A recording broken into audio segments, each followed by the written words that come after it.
Samahan niyo ako sa aking Sapa adventure going to Fansipan. Of course, our starting point would be here at the famous Sapa station. So dito tayo sasakay ng train going to Fansipan. If it's your first time going, I would suggest na mag-book na ng kayo sa Klook para hindi na kayo mahirapan at may kasama pa kayong tour guide. So upon entering the station, ang first step would be the QR code. Yan yung makikita sa Klook app kung saan tayo nag-book na ating tour. So the good thing about this, may mga mag-a-assist na mga staff para sa pagsascan ng mga QR codes. Kaya napakabilis na ng proseso at very hassle-free na. So ayan, nakapasok na tayo. Approximately, siguro nasa around 10 to 15 members kami sa aming tour. So eto na yung aming sasakyan na train. Nihintay na lang namin na makapasok kami. So eto na yung point of view namin pagkasakay namin ng train.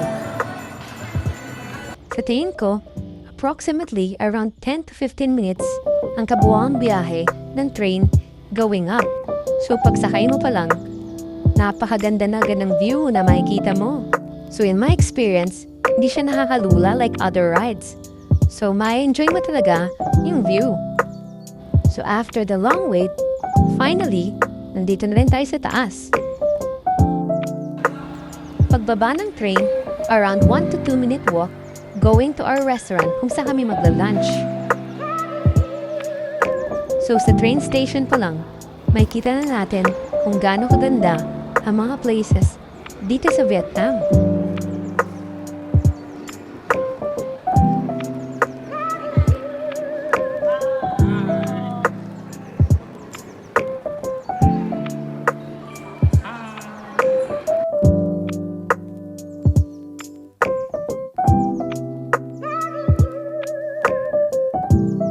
So eto na yung pila sa aming lunch buffet na kasama sa binook namin sa Klook.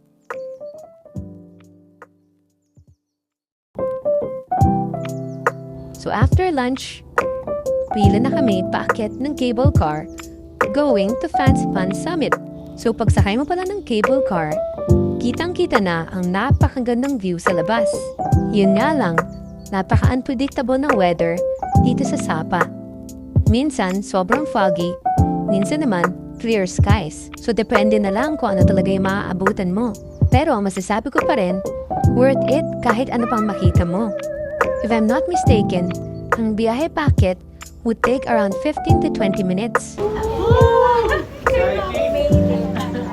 Praise God, thank God.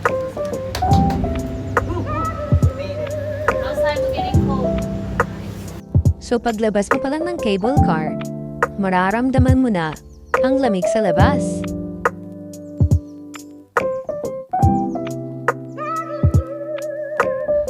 So paglabas pa lang, makikita mo na yung fog at mararamdaman mo na ang lamig. Wala pa yan, mas lalamig pa mamaya. Napakalawak na agad na aming ginadaanan. Pero dahil sa makapal na fog, hindi masyadong makita yung view. Kanya-kanyang trip ng mga tao dito. Yung iba yan, sumasayaw na. Yung iba nagpapalamig lang, habang kami nagpipicture.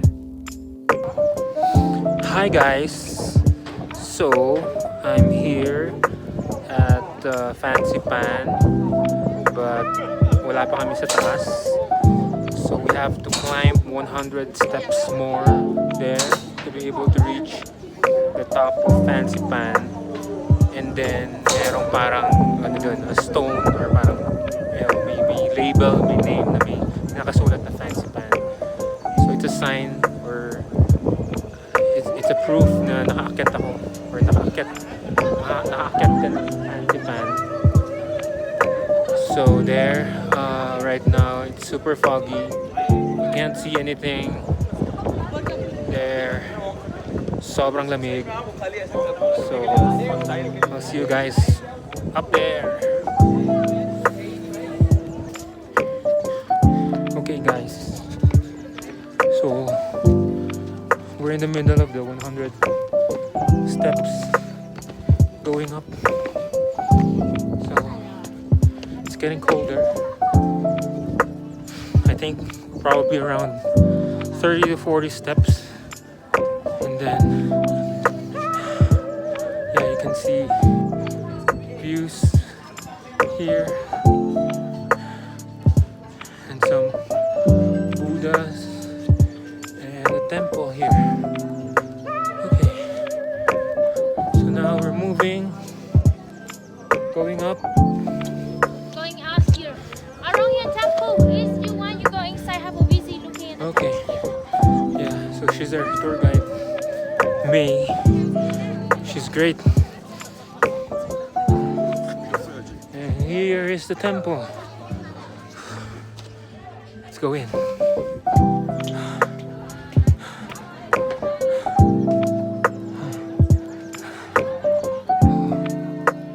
So here is the temple. It's how it looks like.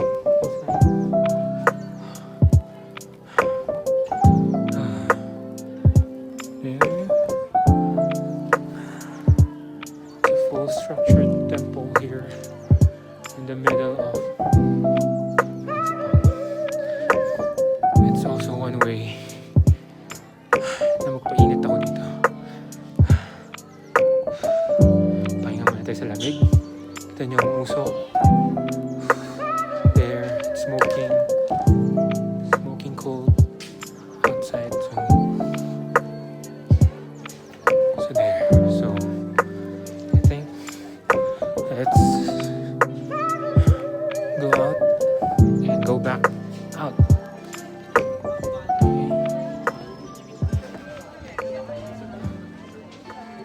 Here.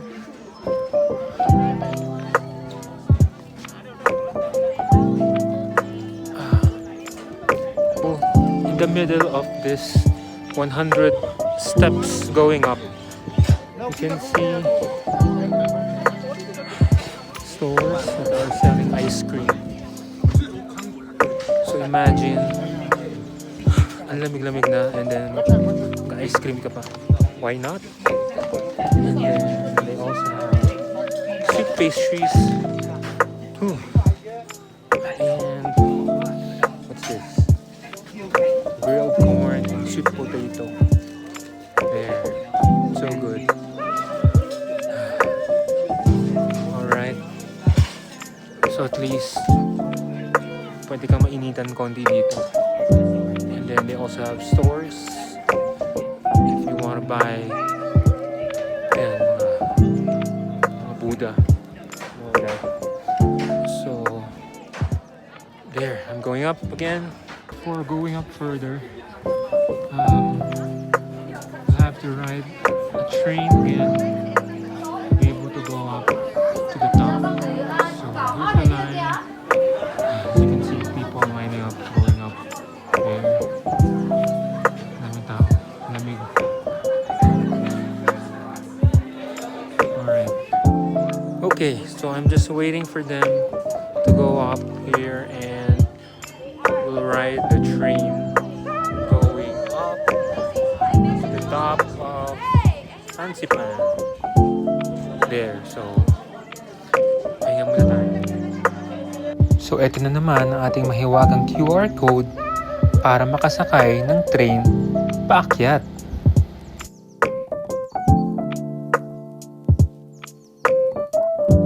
Siguro nasa 1 to 2 minute ride lang itong train na to.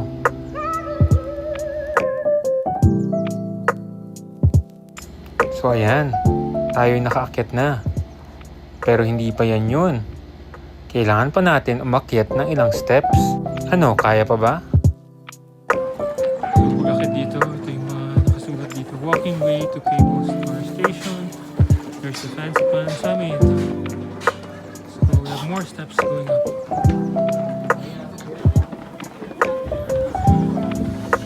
So we have more steps going up. After the train.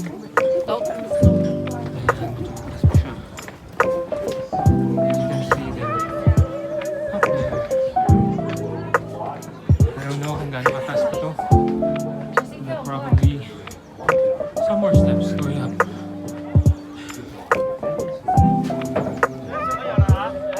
I think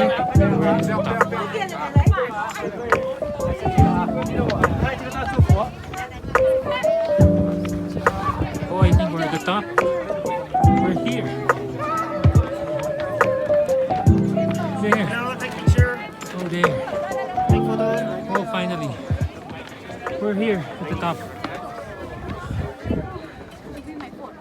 Wow. Amazing. Amazing. Yeah. Sobrang dami. So, we're here.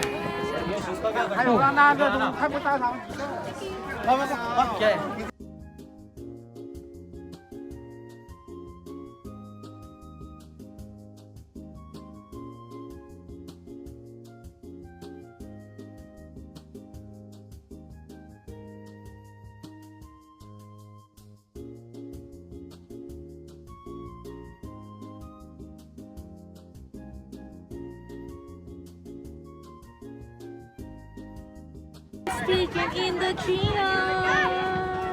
Congratulations. Okay, there. As you can see, Fancy Pan. Another spot to take picture. Ayan. Yung history kung paano siya nagawa. There. Fancy Pan. 3143. Yan yung kung gaano kataas ang narating natin. Alright. We're going back to here.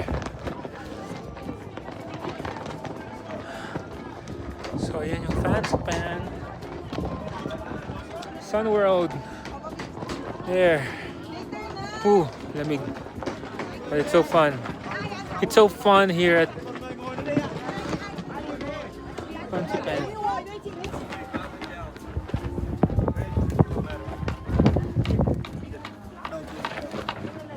Oh, sa taas.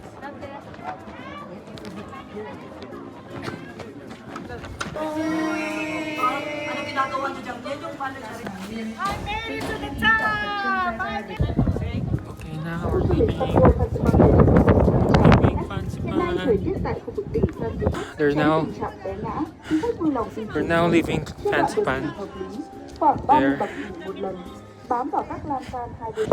Yeah, alis na lahat. So, yeah, because they close at 4 p.m. We'll be going back to the train to go down. Alright. There. As you can see. Alright, see you downstairs.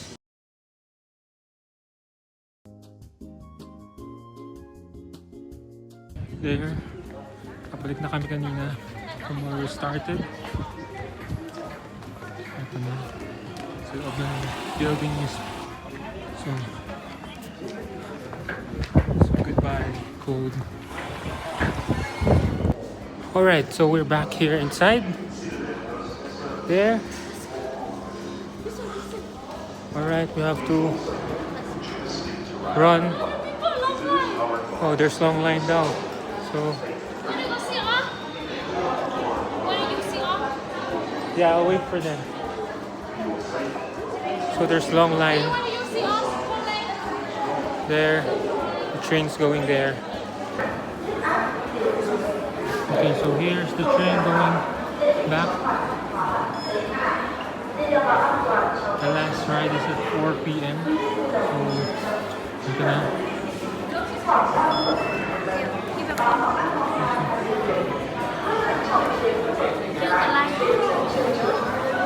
Mababa ng pila. Okay, yeah.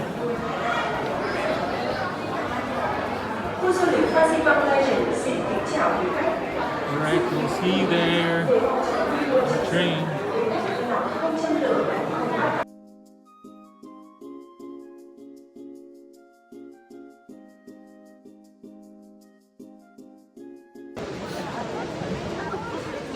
Now we're just waiting for a train. Ayan. So ito yung pila. Ang haba ng pila. Pero dyan tayo sasakay ulit pabalik. Pababa. Pababa na from Fancy Pan. Mga pisilin mo. Dadalo. Binalaan na nga ni ate. Mga anak. Mga anak ni Tita. Binalaan na. 9 degrees. Baka kasuhan ka na.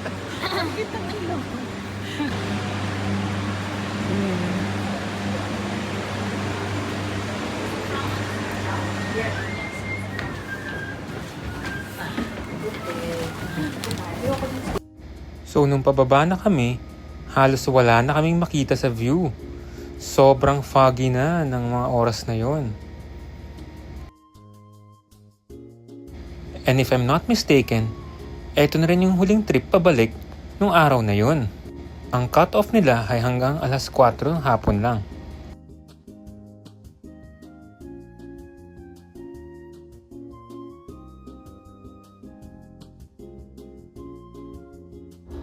Ano, kaya pa ba guys?